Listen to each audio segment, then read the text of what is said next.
पूरी टीम को बहुत बहुत बधाई दूंगा। मेरे नज़र में ये पहली फिल्म है जो किसी धर्म को के प्रति एक अलग नज़रिया से देखा मैंने, और बहुत अच्छा लगा सर। पहले ये जो आपने जो बिलाल फिल्म बनाई है एनिमेशन से, थोड़ा सा उसके बारे में बताइए, किस तरह से थॉट आया। बिलाल फिल्म एक्चुअली जब बनाई गई थी तो आपने पढ़ा भी होगा इसके बारे में, 2015 में रिलीज हुई थी और 350 करोड़ की लागत से फिल्म बनी, एनिमेटेड मूवी। और आपको पता ही है कि खुर्शीद आलवी जी ने और अयमन जमाल जी ने इसको बनाया। हम लोगों ने हिंदी भाषा में इसको आप सबके लिए लाने की कोशिश की और अन्य भाषाओं में भी। और वो आपने बहुत सही बात कही कि एक सकारात्मक दृष्टि से देखा गया है किसी एक धर्म को। कई जी। बार नकारात्मक दृष्टि से जब हम किसी को देखते हैं तो हमें उसकी जो खूबियां हैं वो समझ में नहीं आती। तो मुझे लगता है कि इस मूवी के माध्यम से एक खूबी समझ में आती है कि हम सब जो इंसान हैं या जो मनुष्य जिन्हें हम कहते हैं, हम सबका लक्ष्य है कि एक समानता, न्याय, स्वतंत्रता के लिए संघर्ष करना और उसे पाना। और इस मूवी के माध्यम से ये बहुत ही सुंदर जो संदेश है वो सब तक पहुंचेगा। और एनिमेटेड मूवी के माध्यम से आजकल क्या हुआ है कि देखिए, युवाओं को भी, बच्चों को भी और हर उम्र के लोगों को आप जोड़ सकते हैं सिनेमा से। और ओटीटी प्लेटफॉर्म पर कोई भी फिल्म आने का मतलब ये होता है कि आपकी हथेली पर रखी है वो फिल्म, आप जब चाहें उसे देख सकते हैं। बाकी जगहों पर उसकी एक सीमा होती है, एक लिमिटेशन है, रेस्ट्रिक्शन है कि मैं सिनेमा हॉल में मुझे टिकट्स मिलते हैं कि नहीं मिलते हैं, मैं कब जाऊं, मेरे पास कब टाइम है कब नहीं है। ये आपके पास है, आपके मोबाइल पर है, आप जब चाहें इसे देख सकते हैं। ये बिलाल फिल्म जो बनाने का जो उद्देश्य था वो यही रहा कि दुनिया में लोगों को बहुत सी चीजें दिख रही हैं किसी खास धर्म के बारे में, लेकिन ये नहीं पता चल रहा कि किसने उसकी किस तरह शुरुआत की, उसके लक्ष्य क्या थे, उसके उद्देश्य कितने खूबसूरत थे। धीरे धीरे कैसे विसंगतियां और विकृतियां तो हमें दिखती हैं, लेकिन उसमें जो सकारात्मकता है वो देखने की इस फिल्म के माध्यम से कोशिश की गई। सर आपको जानना चाहूंगा कि अभी कुछ ज़्यादा समय नहीं हुआ और वो चीज़ चल भी रही है। एक छावा फ़िल्म आई थी। छावा फ़िल्म आने के बाद एक धर्म के प्रति एक अलग नकारात्मक जो भावना चली थी। लेकिन बिलाल जो फ़िल्म मैंने पूरी कंप्लीट देखी है और तुरंत ही मैंने कुछ गूगल पे भी सर्च करना शुरू किया, तो मुझे उसमें सकारात्मक चीज़ दिखी है और बहुत ज़्यादा दिखी है। ज़रा आप कुछ बताना चाहें? देखिए, कहानी को प्रेजेंट करने के तरीके अलग अलग होते हैं। एक मैं कहता हूँ कि साहब मैंने अजान दी, ठीक है, मैंने ये अपने धर्म के लिए ये किया। एक ये होता है कि मैं उसको एक सिंपल सी कहानी के रूप में आपके सामने प्रेजेंट करूँ उस चीज़, तो वो चीज़ आपको समझ में आती है। आज मैं कहता हूँ साहब एक मुस्लिम धर्म में फिल्म लेकर आ रहा हूँ, बिलाल, हजरत बिलाल पर मूवी है, मैं समझता हूँ काफ़ी लोग उसको देखना पसंद नहीं करेंगे। जहाँ धर्म का कुछ एक तरह आवरण आ जाता है तो बहुत सारी चीज़ें ऐसी होती हैं जो कि आपको रोक लेती हैं। वहीं मैं कहता हूँ कि मैं कहानी दे रहा हूँ जहाँ की एक आ, बच्चे के साथ बहुत जाती होती है, धीरे धीरे करके वो आगे बढ़ता है और एक नई सिस्टम को एक जागृत करता है, खड़ा करता है वो आदमी, ठीक है। उस पर मैं उसको बताता हूँ तो उसको लगेगा हाँ मैं देखता हूँ क्या है ये चीज़। फिर एंड में जाकर उसको एक तथ्य मालूम पड़ता है कि तो वास्तव में ये चीज़ घटना घटी थी तब जाकर ये चीज़ बनी थी। वरना आज कोई भी धर्म है वो अपनी एक काफ़ी लोग उसको पसंद करते हैं, उसमें नकारात्मक और पॉजिटिव चीज़ सब चीज़ें दोनों चीज़ें होती हैं। तो इस फ़िल्म में भी यही चीज़ है। कुछ फ़िल्में होती हैं जो पूरा कहकर बनती हैं कि सब ये धर्म को लेकर बनी है, जबकि ये धर्म नहीं, एक उद्देश्य को लेकर बनी हुई फ़िल्म है। तो अब आप देखेंगे, आपने देखी, आपको अच्छी लगी। इसीलिए हजरत बिलाल नाम रखने की बजाय नाम है Bilal, a new breed of hero, right. जो आपको कनेक्ट करता है उनसे। जो हीरोइज्म है उनका, वो इस स्ट्रगल में है कि हम लोग सब एक जैसे पैदा होते हैं, फिर हम ऊंचे नीचे, छोटे बड़े, इस रंग रूप के उस रंग रूप के ऐसे कैसे हो जाते हैं। तो मुझे इसके इसकी जो आवाज है, वो जो एक वॉइस रेज करता है, वो है समानता की आवाज। और समानता की आवाज के लिए आज से ही नहीं, हजारों सालों से कोशिश हो रही है। आपने कार्ल मार्क्स और लेनिन की कोशिश भी देखी होगी, साम्यवादी कोशिश, वो भी तो समानता के लिए। लेकिन वो जिस तरह से कोशिश कर रहे हैं वो आपके दिल को छूती है, क्योंकि वो उस सब संघर्ष से गुजरते हैं और फिर उसके बाद उस इक्वालिटी की बात करते हैं। तो मुझे लगता है बहुत अपील करती है ये आपको। नहीं, दूसरी बात इसमें आप ये भी समझिए कि अभी अजान का काफ़ी शहर, काफ़ी मतलब राज्यों में अजान को लेकर काफ़ी बातें हो रही हैं। अब अजान कब शुरू हुई, किसने दी पहली अजान, तो और कहाँ दी, तो वो भी एक आपको मालूम पड़ेगा कि अजान कैसे शुरू हुई। तो जो हजरत बिलाल ने जो अजान फर्स्ट अजान दी थी, उस वक्त तो मैं समझता हूँ लाउड स्पीकर स्पीकर कुछ नहीं हुआ करते थे। तब उनकी आवाज़ में लाखों लोग सुना करते थे उस अजान को। तो आप सोचिए कि जिस व्यक्ति ने अजान दी उसकी कहानी लोगों को मालूम होनी चाहिए। मानसी मैम सर को क्या से लगता बात है करना आज चाहूंगा। का जो यूथ जनरेशन है तमाम जो है मॉडर्न टाइप की फिल्मों को पसंद करता है। 500 वर्ष पुराना जो हिस्ट्री है, क्या लगता है यंग जनरेशन इसको पसंद करे? अब देखिए, अभी उन्होंने बात की, छावा। छावा की बात की। देखिए, हिस्ट्री हर आदमी जानना चाहता है। आज के युवाओं के पास इतना समय नहीं है, क्योंकि पहले तो हम लोग जब हमारे उम्र में, जब आज हम 50-60 के बीच में है, तो उस वक्त मनोरंजन के साधन से हुआ नहीं करते थे। टीवी होता था, सिर्फ दूरदर्शन देखा करते थे। आज की तारीख में गूगल इतना आपको देखने को मिल जाता है, सोशल मीडिया इतना है कि सब कुछ जानकारी मिल जाती है, लेकिन किसी के पास इतना समय नहीं है। तो लोग जानना चाहते हैं कि हिस्ट्री में तो आखिर हुआ क्या। हर धर्म, और फिर कुछ धर्म के बारे में डीप नॉलेज भी लोग लेना चाह रहे हैं। तो उस कारण से भी हमारा एक इंटरेस्ट था कि इस टाइप की पिक्चर आए तो लोगों को मालूम पड़े। और मानसी मैम, अभी सबने कहा कि आप डिसीजन लेते हैं, और ये डिसीजन मुझे काफी अच्छा लगा जो एनिमेटेड है। शायद कोई यहाँ इंसान काम करता, वो दृष्टिकोण अलग हो सकता था। आप, मैं, ये तो मेरा नजरिया, आप अपना नजरिया बताइए कि एनिमेटेड क्यों बनाया आपने? मेरे हिसाब से बहुत थॉट प्रोवोकिंग मूवी है, क्योंकि ये ट्रू स्टोरी पे आधारित है। और एनिमेटेड होने से वो बच्चों के लिए ही नहीं वो हो जाती लिमिटेड। आई थिंक कि ये एक मूवी है जो एजुकेशनल भी है, क्योंकि आपको एक हिस्टोरिकल फैक्टर भी पता चल रहा है, असली जो चीजें हुई हैं पहले, सालों पहले। आई थिंक एनिमेटेड होना उसमें और बेटर है, क्योंकि फिर किसी पे उसकी कंट्रोवर्सी भी नहीं दिखती, आई थिंक। और ये सारे एजेस के लिए अप्रोप्रिएट मूवी है। I think everyone would enjoy this movie. Sir मेरा एक सवाल है, ये कैरेक्टर जो आपने बनाया है एनिमेशन के लिए, तो वो कैरेक्टर तो पहले जो बिलाल साहब का कैरेक्टर था वो तो किसी ने देखा ही नहीं, तो आपको कितना प्रॉब्लम हुआ ये एनिमेशन बनाने में, हर कैरेक्टर का? देखिए, इस फिल्म को बनाने में 8 साल का समय लगा, और करीबन 350 करोड़ के ऊपर इसमें इन्वेस्टमेंट हुआ इस पिक्चर पर। और देखिए, बैन हुई 40 हाँ, देशों में। 40 देशों ने इसको बैन किया हुआ है। और ये बताएं आपको, 40 देश भी ज़्यादातर मुस्लिम देश हैं वो, जिन्होंने इसको बैन किया हुआ है पिक्चर। तो देखिए, हम धर्म के अंदर ज़्यादा नहीं जाए, क्योंकि धर्म के अंदर बहुत सारी ऐसी चीज़ें जो अच्छी भी होती, बुरी भी होती हैं, और समय के साथ बदलती भी हैं।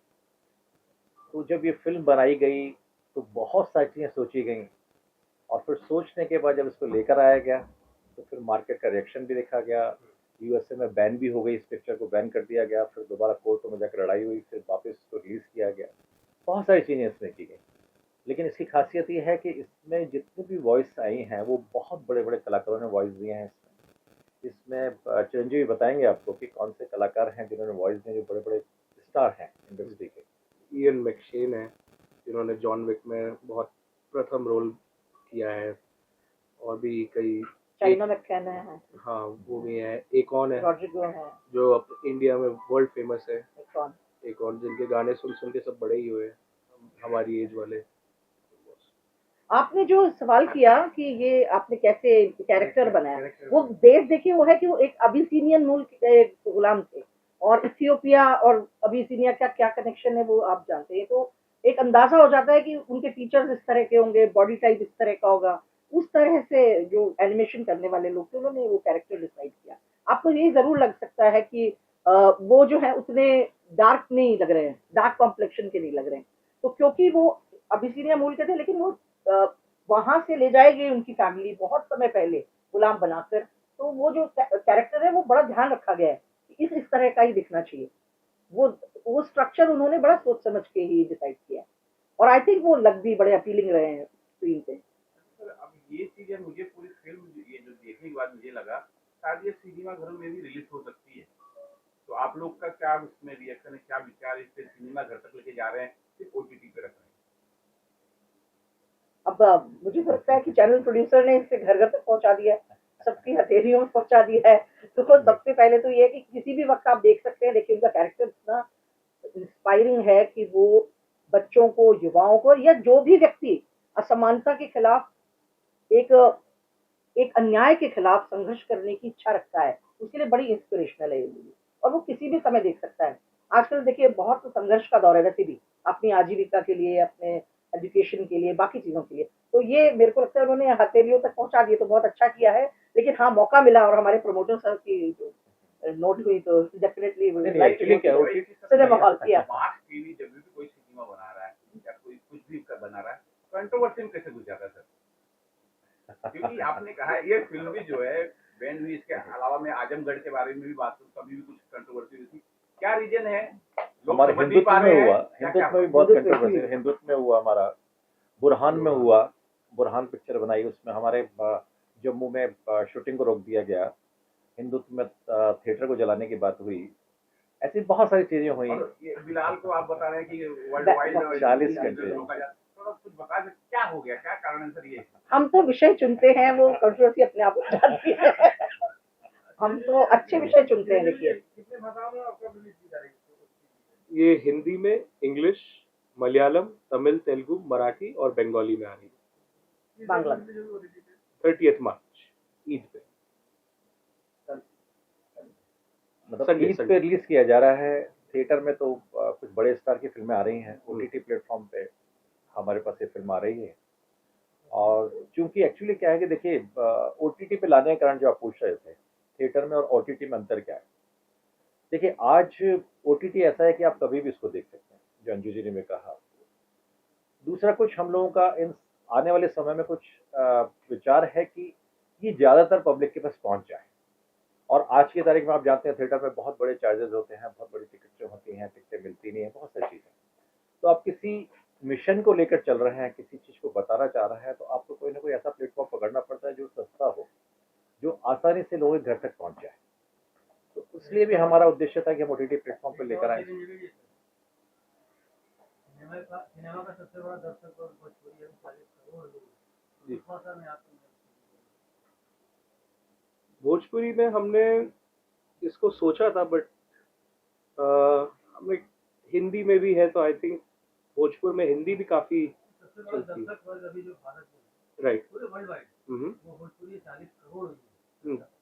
और उस भाषा को नहीं, जल्दी ही मास टीवी आपको इंडिया की मोस्टली लैंग्वेजेस में देखने को मिलेगा।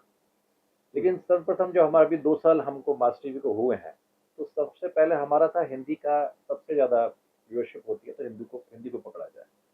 जैसे बंगाली में हम लोग ला रहे हैं, साउथ की 3 लैंग्वेज में हम ऑलरेडी हैं अभी।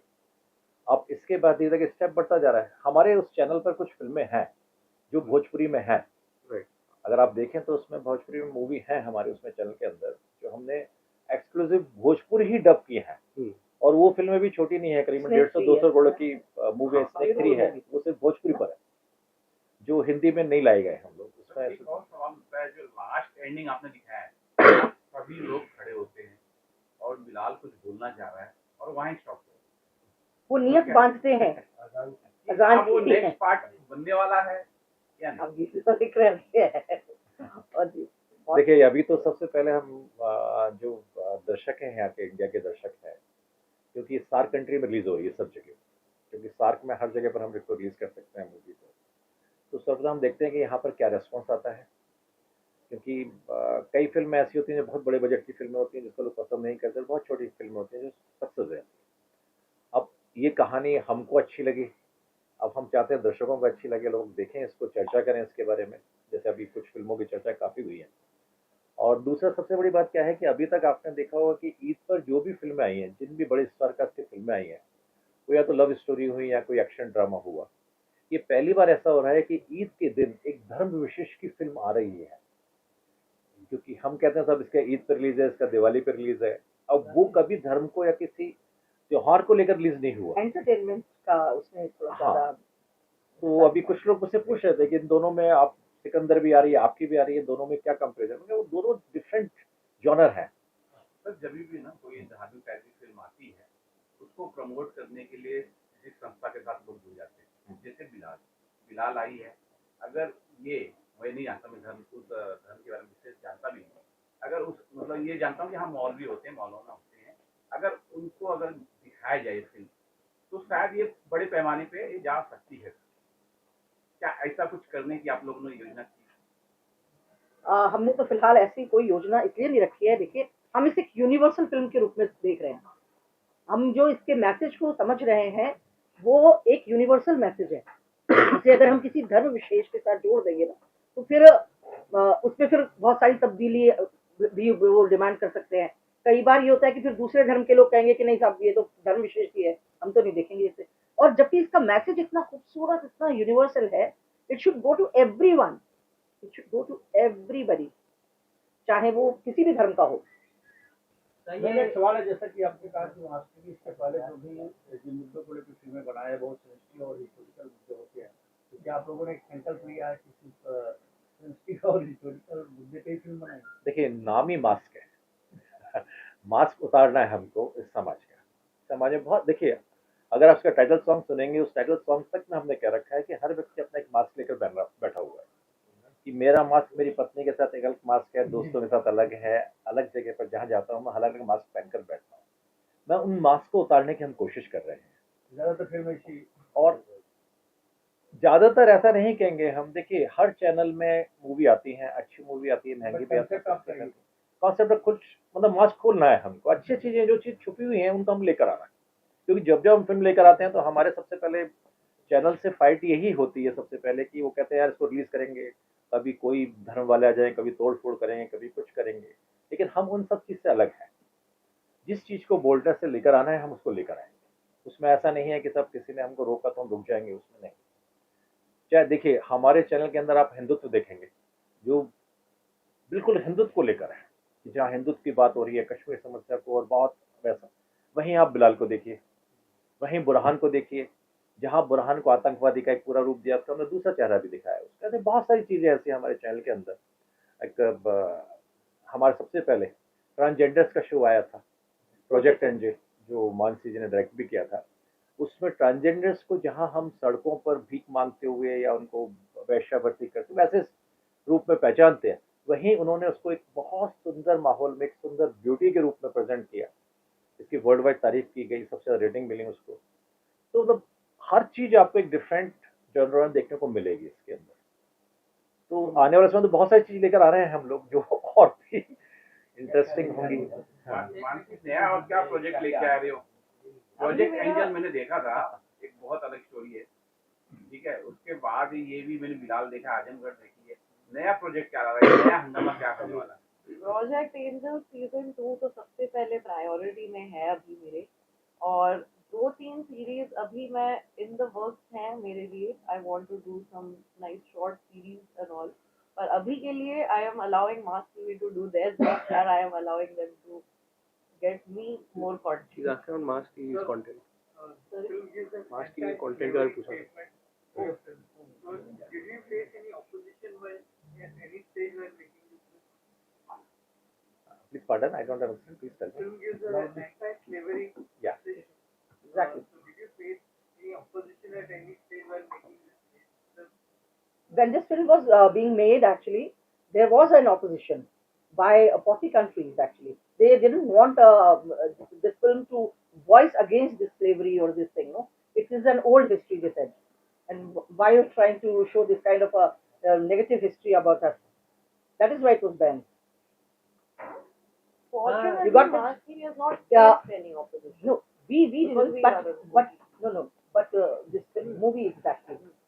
This movie, yes, it has faced opposition from those countries which still have their monarchy and all. No, they don't want. Animation in this film is Yes. excellent to the core of the film. So how did you manage to pull off such a great kind of animation? And what was the budget for the animation? He has told you that This is more than 350 CR. It's already spent on the 8 years we have spent to make this movie. and all best technicians and best animators they were working for. Best this. voiceover For came 8 over years. there. So All the the best. visual that is fantastic. Barajaun Entertainment. It's a UAE based studio.